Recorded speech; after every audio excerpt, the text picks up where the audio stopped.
So how do we make the soul of India expansive, wider, greater, so that the women status comes to the ideals that we had, our ancestors, our rishis and our sociological thinkers had envisioned for the future society?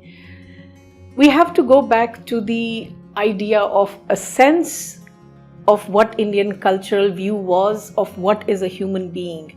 So essentially, if a human being is a soul expressed through the outer instruments of body, life and mind, and at the essential level, there is no difference across genders.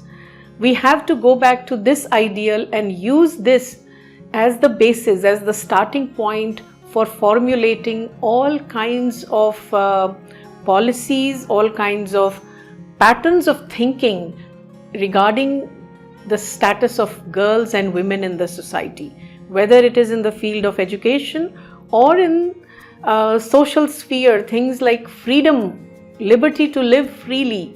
Again, going back to the ideals of the past, we have evidence in our texts of assemblies, of social gatherings which would not take place without girls or women present there. So girls were allowed this freedom to move, freedom to choose even their life partner, the person who was going to marry. There is not just the tradition of Swayamvaras, the princesses choosing their own partners, but even in the ordinary society at levels of general community level, there was a lot of flexibility and options given to girls of marriageable age to congregate with men, to meet men in various social gatherings and make choices. Again, the idea was also there that some sort of parental consent or consent of elders was considered necessary. Why? Because again it goes back to what was the cultural understanding of the place of marriage in human life. So let's talk about that a little bit to understand a little bit more about the status of women in the past and what it means for us to create new ideals, greater ideals, as Sri Aurobindo puts it, for the future. So in the Indian system of individual development or societal development, community development, there are an individual is supposed to go through 4 phases of life: the student phase, the householder phase, the social recluse phase, and the phase where he or she is devoting his or her time exclusively to spiritual pursuits. Marriage was not seen as simply a way for physical, sensuous, selfish pleasure. Though the pursuit of karma as a goal was accepted as a legitimate goal in life within the context of this grahast stage, but that was not the exclusive reason for why people would get married. Marriage was a means for people to come together and grow in the pursuit of dharma, which is why we have terms like for the wife as sahadharmini, the one who walks with the husband in the path of dharma, sahadharmini. So this understanding of marriage was very different. The ideal was very different at a certain point of time. But then we are not living in those times. Those ideals have also changed, and we have to look at what is happening today so that we can understand whether there is a possibility of a new ideal for the present and for the future.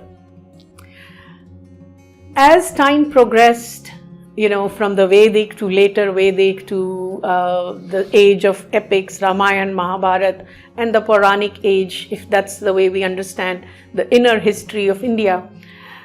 As I mentioned earlier also, there was a gradual decline in the status of women, which also included lowering of the marriageable age, which had a disastrous effect on the status of girls, because that had a direct bearing on the educational opportunities that were offered to the girls or to young women.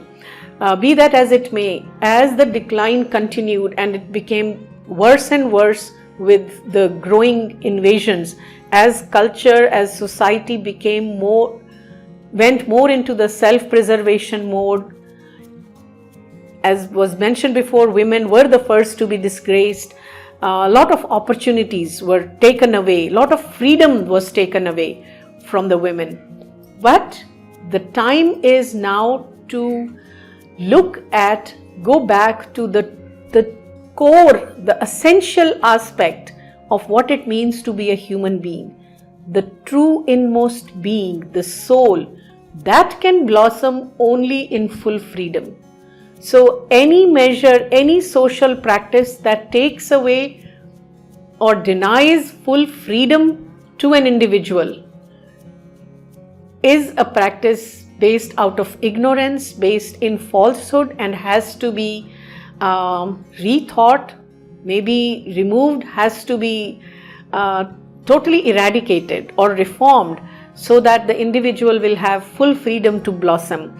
In this regard, I have one very interesting and very important quote from Sri Aurobindo, which he actually said this to a reporter who had asked him about his views on widow remarriage or some other thing to do with the status of women and the need for social reforms. And he mentioned, Sri Aurobindo said this to the reporter, "I can only say that everything will have my full approval, which helps to liberate and strengthen the life of the individual in the frame of a vigorous society and restore the freedom and energy which India had in her heroic forms of greatness and expansion."